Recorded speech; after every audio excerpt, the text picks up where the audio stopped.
Hello, Sula here from MistyHilltops.com. Thanks for stopping by. Here is another page for my Winter 2018 mini album, which I titled Wonder, and I'm using the digital version of the collection Hello Winter by Carta Bella, and this is a 4x6 mini album. So I am scrapping a couple of photos, and I have prepared this page in Silhouette Studio, and I used a background label. I think it's titled a background. It's from probably from the Lori Whitlock product in the Silhouette store, and she has these basically these pretty big 12 by 12 background labels, or just backgrounds she calls them. And so I just cut it in half using the knife tool and then clipped the paper of this digital version, this digital collection to it. Obviously, you can get this collection as a paper collection. I'm pretty sure it's still available, but I am using the digital version, and what I like about the digital version is that I can resize everything to meet my needs. So here I have, I'm using a ruler again. In this album, I am a little more picky with not just eyeballing it, because the two pages, which look very separated, whatever that gap is between the two pages will completely disappear once the book is put together. It's for the binding, which will be not hidden, but it will be bent away. There is a score line or a fold line that goes down the page where you see that gap between the two pages there. And so that gap will be completely gone, which means the two pages will be completely basically side by side. So I am paying a lot of attention to when things have to be lined up, that they're aligned in the right place, so there's not much of an offset. So here I have these little paper flags, and I'm tucking them underneath that paper strip there still. I do run a card along the edges of all my papers just to distress the edges and give them a little more dimension, but with these paper flags at the very top, that edge I did not run a card along, so I did not distress it so that it would be easy to tuck it underneath that little strip of paper there. So again, I'm using the ruler to line up where the next paper strip should go, and I'm also paying attention not to put too much glue, because I do want to tuck that scalloped part of that scalloped strip there.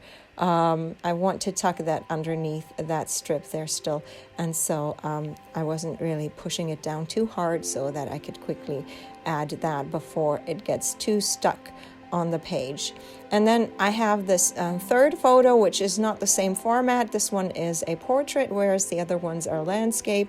And so I didn't want to continue with that photo from the main design, and decided to give it its own little cluster. But instead of using paper, I decided I'll use some of my die cut pieces there.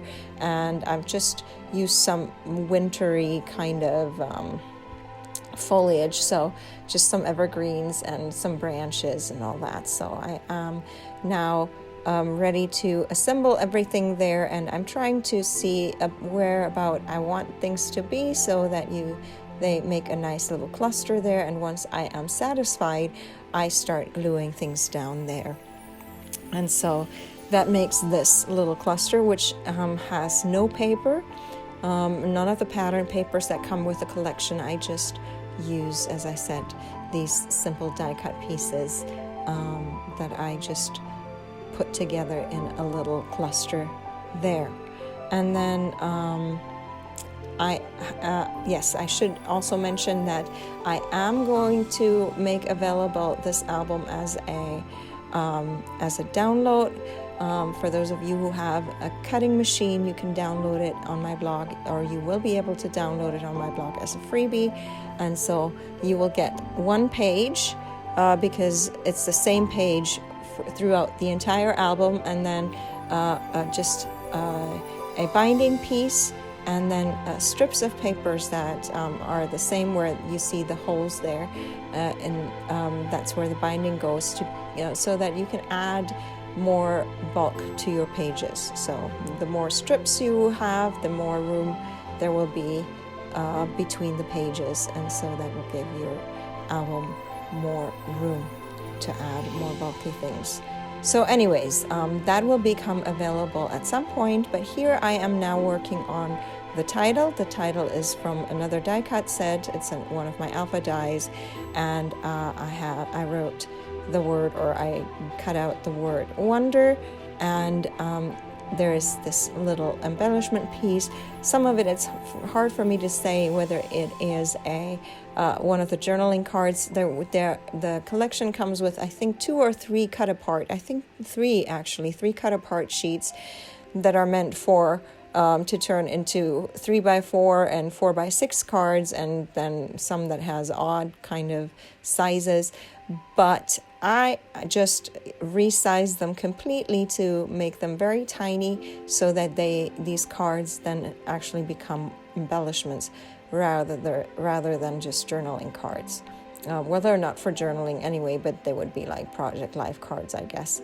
And then here I have my word strips that I try to add to my pages there. They're winter themed, and they're available as freebie on my blog, mistyhilltufts.com, as there are many other freebies there. You should go and check it out.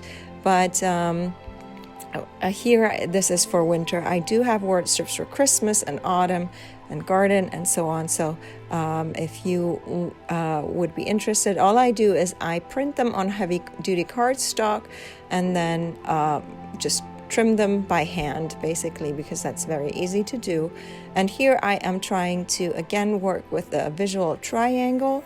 So I try to put these word clusters in 3 different corners of the page, so that it does create the kind of the visual triangle. It's kind of difficult with designs or pages or layouts, I should say, that are this small, because I have the title, for example. The title basically takes up the entire page, even though it's one single word, and that's where like that comes in, where it is just a tiny, a small scale scrapbook project here, and I do run out of space for things. So here I decided, okay, that the last cluster of word strips will go there, and that adds a little more interest to my page here. And then, because I wasn't using flowers on a wintry kind of page, and then these are some die cut buttons that I also am using. So they're just also cardstock buttons, but what I like about them, they are far from being as dimensional as a real button, and the button would just make this page super bulky. But with these die cut buttons, I can add them, and they're still not too bad. Okay, so this is my page done. I'm going to leave you with some more close-ups. I hope you enjoyed this video. Give it a thumbs up if you did. Consider subscribing, and I hope you have a great day. Thanks for watching. Bye.